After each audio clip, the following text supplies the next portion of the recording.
Redbeard is based on the original work by Shugoro Yamamoto, one of the best historical novels known for such works as The Rain Ends, The Fir Trees Remain, Nagai Saka, and Sabu. It is directed by Akira Kurosawa, who is famous for Kurosawa in the world, and is directed by Toshiro Mifune, who is also famous in the world. This is a Toho movie produced in 1965, starring Yuzo Kayama, who is famous for the General series and vocalist. What's more, this was the last film by two world-famous artists. And it leaves a strong impression on me as it was a work in the waning days of cinema. This film is the last work of the two, and there is so much human love throughout that it makes you cry. Please look forward to it. This movie is set in the Koishikawa Nursery home established by the Tokugawa shogunate in the late Edo period, and is one of the masterpieces movies that celebrates the human love of a poor, sick common man and two doctors who devote themselves to treatment. Although it is a long movie at 3 hours and 5 minutes, it took 2 years to write the scenario and 1.5 years to complete the movie. As a result, the film, which the original author Shugoro Yamamoto said was "better than the original," became a huge hit at the box office, ranking first in the Japanese movie box office of that year. In addition to being selected as number 1 in the Kinema Junpo Best 10, it also won the Best Actor Award, Toshiro Mifune, and the San Giorgio Award at the 26th Venice International Film Festival. Speaking of director Akira Kurosawa, in order of history, Sanshiro Sugata, Drunken Angel, Stray Dogs, Rashomon, Akiru, Seven Samurai, Spider's Nest Castle, The Three Villains of the Hidden Fortress, Yojimbo, Sanjuro Tsubaki, Heaven and Hell, Redbeard, Yells. He is a popular director not only in Japan but all over the world, having produced films such as Matadayo, Kagemusha, and Ran. And there is no movie that hasn't been a hit. I have received many awards, but this is too long, so I will end it here. Someday I'll release a YouTube video of director Akira Kurosawa, so please look forward to it. From here on, we will follow the story of the movie Redbeard, starting with the conflict between the two main characters, and then developing into a kindred spirit and mutual sympathy, as we learn about humanity, medicine, and how to be happy. Let's learn what to do as a human being. I'm sure you'll be able to discover many things that will be useful in your daily life starting today. 1. Noboru, a young doctor who studied Dutch medicine, becomes desperate when he is sent to Koishikawa Nursery School, which is far from the facility he had dreamed of. After studying abroad in Nagasaki for 3 years, Noboru, Yuzo Kayama, returns to Edo. Eager to become a doctor for the shogunate, he studied Dutch medicine, and when he returned, his father's friend Genpaku Amano recommended him. And he was supposed to work at a medical institution for the shogunate and marry Chigusa, Yoko Fujiyama, Genpaku's daughter and fiancé. However, Chigusa fell in love with another man during Noboru's studying, even gave birth to a child. Noboru was then placed at a nursing home in Koishikawa, and without his knowledge, he was arranged to work as a doctor at the nursing home. Noboru is unconvinced, but since it is an order from the shogunate, he cannot do anything. So he goes to the Koishikawa nursing home to meet Niade Kyojo, Toshiro Mifune, the director of the Koishikawa nursing home and is commonly known as Redbeard. He visited the place. He thought that when he returned to Edo, he would be given a seat as a slightly higher-ranking doctor in the domain, but when he arrived in front of the gate, he never expected to be pushed to such a place. He thought there was no way he could contain it. When they first met, Redbeard, Toshiro Mifune, looked at Noboru with sharp eyes and said decisively, "Starting today, you will be stationed here as an apprentice." Noboru is completely dissatisfied, drinks alcohol, doesn't wear the regular doctor's work clothes, and takes out his anger at being denied a promotion and burns Redbeard's hand. Noboru was so hungry that he told the women working there to buy him some alcohol. Noboru, who thought that he could work as a doctor with good conditions in the shogunate, can't help but feel this way. However, as you may have experienced, which is more emotionally prepared, working at a place you choose or working at a place you are dispatched, you'll be more prepared if you decide completely on your own. In this case, Noboru's pride in having studied Dutch studies in Nagasaki got in the way, and he became desperate, wondering if he could work at a place like this. I have also experienced this. But if you feel a little arrogant about the level of license you have in a given workplace, you may find yourself working more easily and emphasizing your abilities without making a sincere effort. I tend to think that there is no place that will evaluate me. In fact, let's move forward in anticipation of what Noboru's state of mind will be like from now on. 2. The story of a scary woman who has been raped by men since she was a child sneaks up on Noboru and tries to kill him. Noboru is saved by Redbeard, who passes by. Noboru sees a beautiful young woman, Kyoko Kagawa, who is isolated in a cell in the medicinal herb garden at the nursery school. She was said to have stabbed 3 men to death who were renting her house, and she was a horrifyingly beautiful woman. This woman had been raped by men since she was a child and lived in a nursing home with fear and hatred towards men in general. This woman sneaks into Noboru's room at night when Redbeard is away. Although he knew that she was the girl who had killed many men, he was seduced by her indescribable beauty, and when he showed an opening, the woman turned her arms around him, and before he knew it, he was strangling her with the sleeves of her kimono.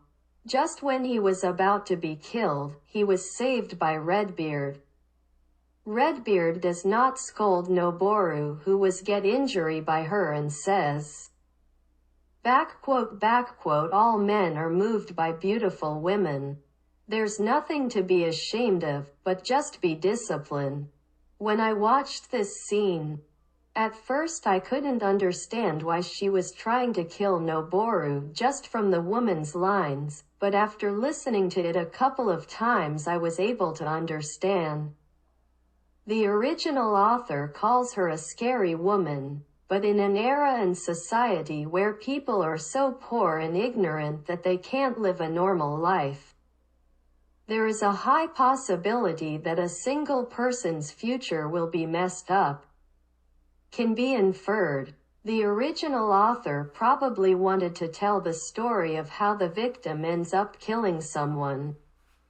Even in modern times, there are many people who become antisocial or non-social people due to poverty in their childhood, poor home education, or the mental burden caused by their parents' excessive expectations. This problem is one that has not been solved even in modern times. So let's move forward and touch on this issue to see what to do. At this point, Akahige is telling Noboru that everyone is the same without completely denying the other person. And you can see that he is showing kindness in trying to understand the other person.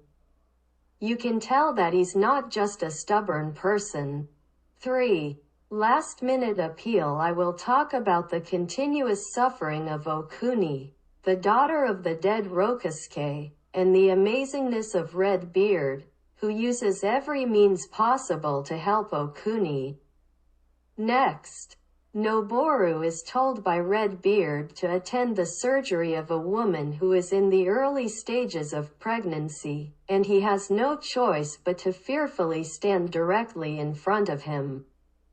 Even though he prides himself on having studied Western studies, he is not only amazed at the ferocity and tenacity of Redbeard, who moves forward with abdominal surgery and sutures without hesitation on a pregnant woman in the early stages of pregnancy, but also at a time when there was no anesthesia yet. During the open abdominal surgery, Noboru cried out as her arms and legs were tied in place, blood was flying, and his intestines were coming out, so much so that he fainted. After he realized this, Noboru realized that his experience in Dutch studies did not provide him with the mental strength and skills to face real patients with such confidence. Noboru examines the condition of Rokusuke Fujiwara Kamatari, a maki-e artist, whose job is to sprinkle metal powder on the surface of lacquerware and fix it on the surface of the lacquerware, who is in critical condition. Noboru tells Redbeard that he has stomach cancer based on his medical history. When Noboru uses technical terminology, Noboru is told, "No, you're not right. You also use this terminology in the book," and Noboru doesn't even make a sound, realizing his own incompetence. He advised Noboru that the pancreas located behind the stomach and is an immovable digestive organ, making it difficult to detect and easily misdiagnosing it, and concluded that it was pancreatic cancer. However, even in this era of modern medicine, I have heard that pancreatic cancer is difficult to detect even with CT, MRI, and ultrasound. And in some cases, it is not detected until the cancer has progressed to stage 2. It can be assumed that this scene was intentionally inserted by the original author, who was aware of this fact. Redbeard says many times in this novel that medicine cannot cure all illnesses, and that the only way to compensate for the lack of medical care is to fight against poverty and ignorance. And, behind the scenes of illness, there is always a terrible human misfortune hidden. This is true even in today's most advanced medical systems, where Western systems only examine the physical body and do not pay attention to the patient's upbringing history or mental problems. It seems to me that medicine is in the way. Now, I would like to briefly introduce the story of Okuni, a kemi negishi, who came rushing in, and how it was a series of hardships. Rokusuke's daughter who died is called Okuni. One of Rokusuke's disciples was Tamasaburo. When Okuni was 16 years old, her mother, Rokusuke's wife, asked Okuni to marry her Tamasaburo, and she agreed. But her mother gradually became jealous of Tomi and Okuni being a married couple. After that, her mother and Tamasaburo became close friends. After mother died, Tamasaburo, who has been drinking and living without working for her, ends up getting money from Rokusuke and making a fuss about it. Okuni reaches the limit of his patience and stabs Tamasaburo, leaving him with a serious wound. On the other hand, the magistrate's office has notified us that a Buddhist statue has been stolen from a temple, so if anyone knows anything, please let us know. They will give money to anyone who informs them. Later, when Tamasaburo came home, Okuni saw him hiding something on the ceiling. It was a Buddha statue. In particular, Tamasaburo is a helpless man who has been drinking and playing all day long, so she wants him to go to prison and make a confession. And he thinks that if he receives money from the magistrate's office, his family will be saved a little. Redbeard complained to the magistrate's office. The magistrate in charge at this time was Shimada Ichigo no Kami in the north, but the magistrate in the south decided that it was unfair for the wife to accuse her husband of theft. And he put her in jail. At this time, Redbeard did not panic and went to the North Magistrate's office to examine Okuni. He gave her medicine, but he lied and said that he had come to check its effectiveness, and told Shimada that he wanted to consult with her about her 3 children in order to get Okuni released from prison. He agreed. Redbeard advised Okuni not to say anything about wanting to kill Tamasaburo, just to say that it was reasonable, and then to shut up and listen. The reason why Shimada was immediately acquitted and released Okuni from prison was not only because he had Akahige mix medicine once a month, but also because Akahige knew that Shimada was hiding a concubine. That's because he still keeps it a secret. Redbeard tells Noboru to give 15 ryo to Okuni. 5 ryo was saved by Rokusuke, and 10 ryo was raised by me from Shimada. Akahige told to Noboru that Tamasaburo is a pitiful person who can just relax and drink alcohol, and he added, "Please tell me if I say something grandiose in the future.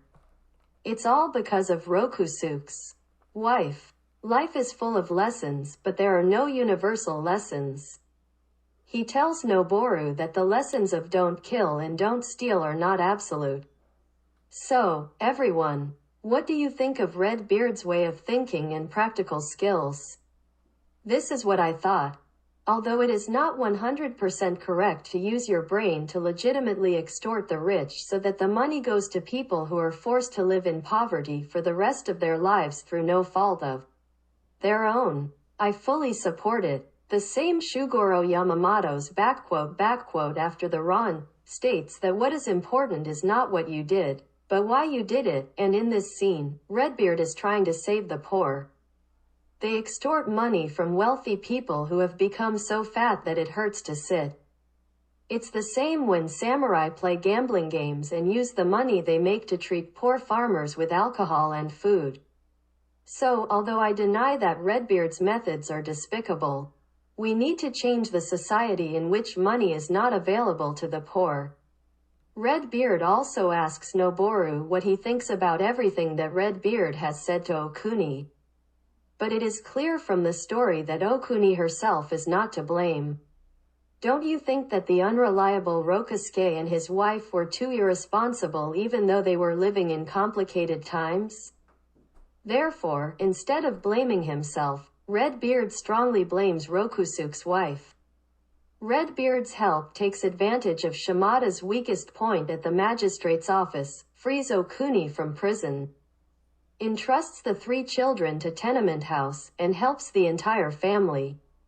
At this point, although Noboru has been put his priority on Dutch studies, but Redbeard has been thinking how he can help people in need by overcoming the logic of life. Noboru started to have the utmost respect for Redbeard. He must have been able to offer his deepest respect to Redbeard. For example, like my younger brother, when he gets to a certain age, he goes to a nursing home and takes medicine for his condition. The doctor says that the medicine is not very strong, but all the patients in the hospital are walking with their backs hunched over like monkeys, and they are completely insane. I have seen patients gradually lose their vitality, and have had them discharged from the hospital thinking that there is no treatment available.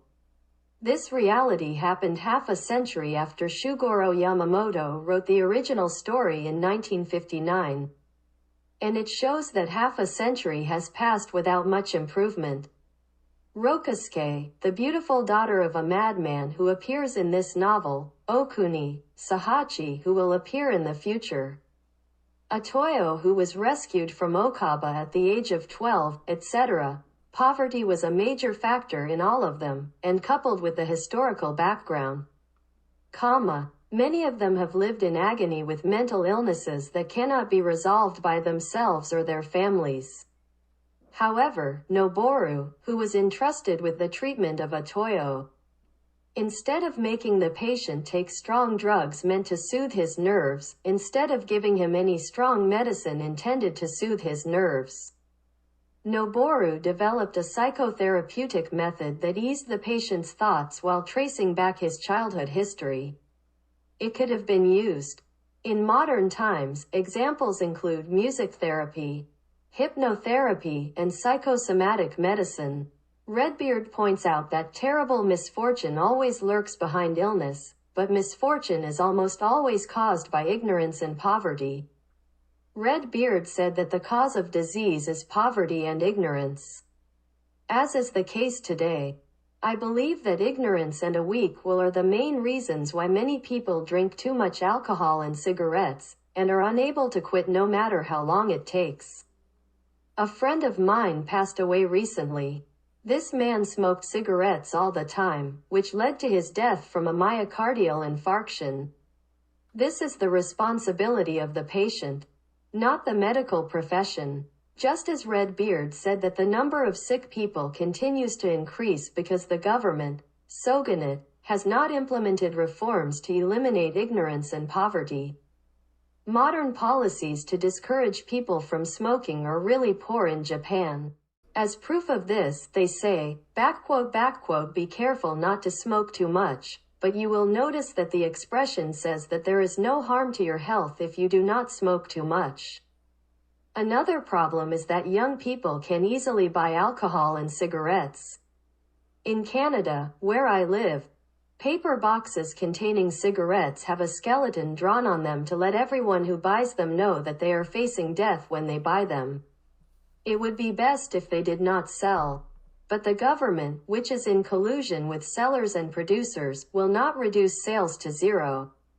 However, the underlying influence is consumer ignorance. Furthermore, as to who is responsible for consumer ignorance, although the individual consumers are to blame, the government is more responsible for not informing the public about the harms of alcohol and tobacco. For example, in Japan, when it comes to alcoholic beverages, popular actors and actresses of the time are used to advertise on television how delicious the alcoholic beverages are. This advertising is strictly prohibited in Canada, and alcoholic beverages are strictly regulated so that they can only be sold at designated liquor stores and not at supermarkets. No matter how much Japan's laws prohibit people under the age of 20 from drinking and smoking, the enforcement is so lax that they are still free. Which country do you think is more advanced? I firmly believe that Japan is an underdeveloped country. However, he only goes out to buy alcohol himself. I consulted her in 2019, so I was wondering if her husband was still doing well. So I called her and was told that he had recently passed away and that it was pancreatic cancer. We can infer that this person's ignorance and weakness of will were also factors. What did you feel when you came into contact with the depth of the red-bearded man's unfathomable love for him? Have you found anything about Akahige, Noboru, or other characters that you find helpful in your daily life? As I mentioned earlier, since this incident, Noboru has started wearing a gray uniform, and he has started to notice Redbeard every time. What did you all think of Redbeard's way of thinking? Noboru, who first started working at the nursing home, hated the nursing home itself so much that he drank alcohol in desperation. However, Redbeard, who gave medical care humanely, extorting money from the rich and giving it to the poor. The more Noboru came to completely respect people like him, the more Noboru changed. Noboru has come to understand what it is like to be a doctor. Regardless of his title or position, Redbeard has shown throughout the world that what is needed in this world is a person who pours his utmost love into the people around him. We will finish the first half today. Next time new developments come out and it becomes difficult to listen to them without crying, please wait till next week.